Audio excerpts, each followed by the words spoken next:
Nagbukas ang Saudi Arabia ng bagong daanan sa lohistika na nagpapahina sa banta ng Iran na isara ang Hormuz sa Golpo. Ngayong Martes, 5 ng Mayo, 2026, naging mas mahalaga ang hakbang na ito dahil ang pinakamalaking kumpanya ng transportasyon ng container sa mundo, ang MSC, ay nagsimulang gumamit ng isang koridor na lohistika na humigit kumulang 1,300 kilometro sa loob ng teritoryo ng Saudi na nag-uugnay sa Dagat na Pula at sa Golpo nang hindi umaasa sa pagdaan sa Kipot. Hindi ito operasyong militar, walang namatay sa anunsyong ito at walang barkong pinilit dumaan sa Hormuz.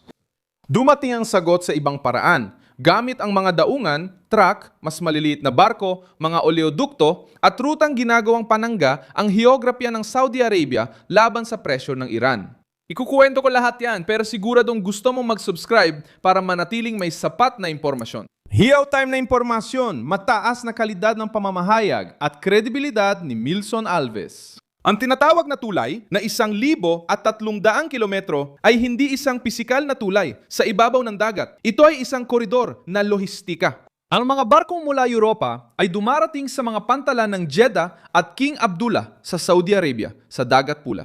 Mula roon, bumiyahe ang mga container sa lupa, tumatawid ng Saudi Arabia hanggang Daman sa silangang baybayin.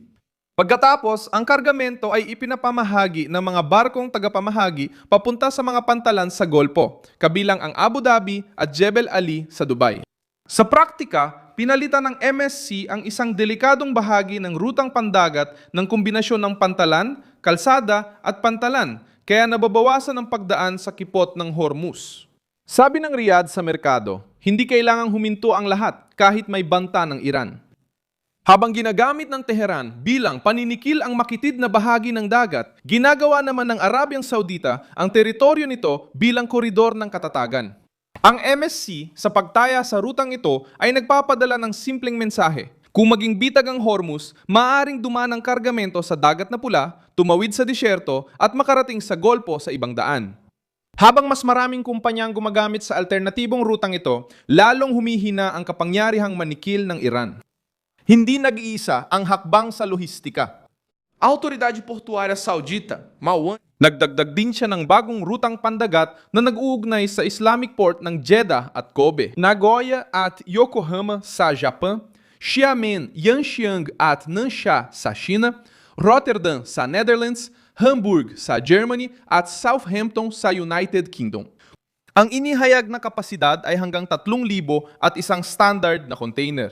Mahalaga ang detalyeng ito. Hindi na lang basta mahalagang daungan sa Dagat na Pula ang Jeddah, kundi nagsisilbi na rin itong tulay na nag-uugnay sa Asia, Europa at Golpo. Pinakanainis ang Iran sa presensya ng China sa network na ito. May estratehikong ugnayan ang Beijing sa Tehran, bumibili ng enerhiya, nakikipagnegosasyon para sa impluensya at ginagamit ang Iran bilang pyesa laban sa Estados Unidos. Kapag usapin na ng pagpapatuloy ng kalakalan, hindi pwedeng maipit ang China ng krisis sa Hormuz. Kailangan ng mga pabrikahan nila ng enerhiya at kailangang umikot ang mga container nila. Sa pagtanggap ng rutang Saudi na konektado sa Dagat Pula at Golpo, pinapakita ng Beijing na may limitasyon ang pakikipag-partner nila sa Iran kapag nangangganib ng sarili nilang interes. Kasama rin dito ang Japan. Ang industriya ng Hapon ay umaasa sa ligtas na daloy ng enerhiya at kalakalan. Nagbibigay ang Saudi Arabia ng safety valve para sa Japan. Sa Europa, halos pareho ang lohika. Hindi basta-basta lumilitaw ang Rotterdam, Hamburgo at Southampton. Mga pangunahing pasukan ito para sa mga industriya, retail, gasolina, pyesa at mga kalakal na umiikot sa buong kontinente. Maaring maapektuhan pa rin ang Europa ng presyo ng enerhiya pero may mga alternatibo na ito sa kargamento at supply. Para sa Iran, ito ay tahimik na pagkatalo dahil humihina ang epekto ng banta nila kapag nagsisimula ng lumihis ang mga pangunahing ruta. Ang ikalawang antas ng pagbabagong ito ay ang silangan kanlurang oil pipeline ng Saudi Arabia na tinatawag ding Petroline. Kinokonekta nito ang mga lugar ng produksyon sa silangang Saudi Arabia sa daungan ng Iambu sa Dagat Pula. Pinapahintulutan ng sistemang ito na mailabas sa kanluran ang malaking bahagi ng langis ng Saudi, malayo sa Hormuz. Iniulat ng Reuters na ang pipeline ng Saudi ay nag-ooperate sa buong kapasidad na 7 milyong bariles bawat araw, habang tumaas din ang mga export sa pamamagitan ng iambu sa gitna ng krisis sa Golpo. Kahit na may pag-iingat sa ganap na beripikasyon ng mga numero, malinaw ang estratehikong direksyon. Gusto ng Riyadh na dumaan ng langis sa ilalim ng disyerto kapag nagiging banta ang dagat. Ang pagsasama ng daungan, kalsada at pipeline ay nagdudulot ng isang uri ng tatluhang paglihis ng ruta. Ang rutang pandagat mula Jeddah ay nag-uugnay sa Saudi Arabia sa mga internasyonal na daungan. Pangalawa, ang land bridge ng MSC ay nag-uugnay sa Dagat Pula at Golpo na hindi dumadaan sa Hormuz. Pangatlo, dinadala ng Petroline ang langis mula silangan papunta sa dagat. Maari pa ring magbanta ang Iran, pero hindi na nito kayang takutin ang isang sistema. Ngayon, kinakaharap nito ang mas malawak, redundant, at mas mahirap hadlangan na network. Napakahalaga ito sa larangan ng lohistika. Ang umaasa sa isang daan ay natatakot habang ang may alternatibo ay mas malakas sa negosasyon. Hindi pagmamalabis na sabihin binabago ng rutang lohistikal ang sentro ng presyon. Dati, gustong ipakita ng Iran sa mundo na parang walang labasan ang Hormuz. Sinusubukan ng Saudi Arabia ngayon na ipakita ang kanilang teritoryo bilang posibleng labasan. Malakas ang psikolohikal na epekto nito sa merkado. Tinitingnan ng mga kumpanya ng siguro, may-ari ng barko, importer at gobyerno. Sulit bang sumugal sa kipot kung may protektadong rutang panlupa na konektado sa malalaking daungan at suportado ng bansang nais maging sentro ng pandaigdigang lohistika? Pinalalakas din ng hakbang na ito ang plano ng Saudi na iba-ibahin ang kanilang ekonomiya. Layunin ng pambansang estratehiya sa transportasyon at lohistika ng Saudi Arabia na gawing pandaigdigang sentro ang kaharian at pag-ugnayin ang tatlong kontinente. Dati, parang layunin lang ito sa ekonomiya ng bisyon, 2030. Ngayon, sa krisis sa Hormuz, naging instrumento ito ng kapangyarihan. Hindi lang langis ang ibinebenta ng Riyadh. Nag-aalok ito ng litas na daan, katiyakan at access. Binabago ang papel ng Saudi Arabia mula tagapagluwas ng enerhiya tungong tagapang-alaga ng bagong rutang kalakalan.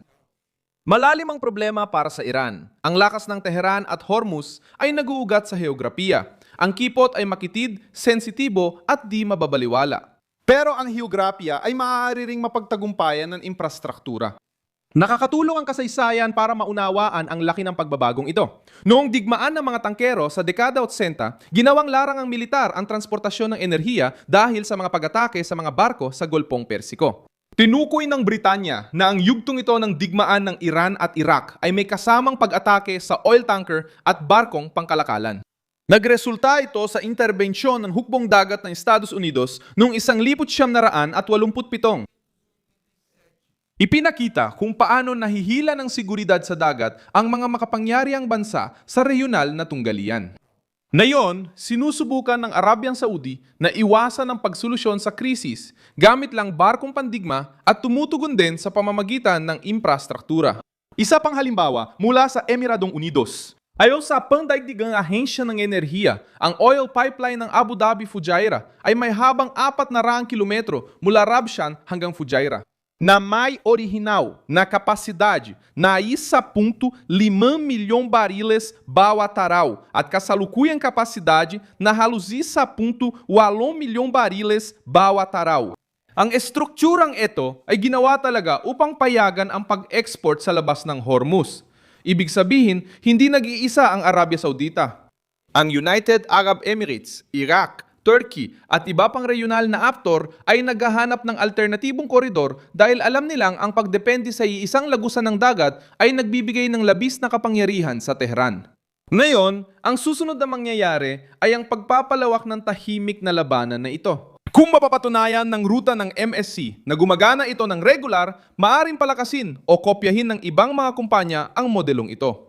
Kung patuloy na magkakaroon ng koneksyon ang Jeddah sa Asia at Europa, mas magiging mahalaga ang Red Sea sa kalakalan ng Gulpo. Kung magpapatuloy ang malawakang gamit ng Petroline, mas titibay ang iambu bilang daungang pang-emerhensya para sa enerhiya. Kung mapanatili ng United Arab Emirates ang Fujairah bilang sentro ng eksportasyon, hindi na magiging Hormuz ang tanging lagusan ng Gulpo, kundi isa na lamang ito sa mga posibleng daanan. Ang Saudi Arabia naman ay tumataya sa pangmatagalang plano. Gawing koridor ang disyerto, panangga ang daungan, at kapangyarihang geopolitikal ang lohistika. Sa huli, ang tulay na 1,300 kilometro ay hindi naman binubura ang Hormuz sa mapa, pero binabasag nito ang ideya na kayang hawakan ng Iran ang buong mundo sa leeg. Ang nagsimula bilang solusyon para sa kargamento at supply, ngayon ay tila isang estratehikong tugon. Iniiwasan ng Saudi Arabia ang patibong, pinoprotektahan ang mga kaalyadong pangkalakalan at inaalis sa Teheran ang sandatang matagal ng hindi magalaw. Ako, si Milson Alves. Internasyonalista, layunin kong panatilihin kang may impormasyong batay sa katotohanan araw-araw. Nasa description ng video ang mga news link. I-like ang video, mag-subscribe sa channel at tingnan ang mga komento para maging mas aktibo sa komunidad ni Milson Alves.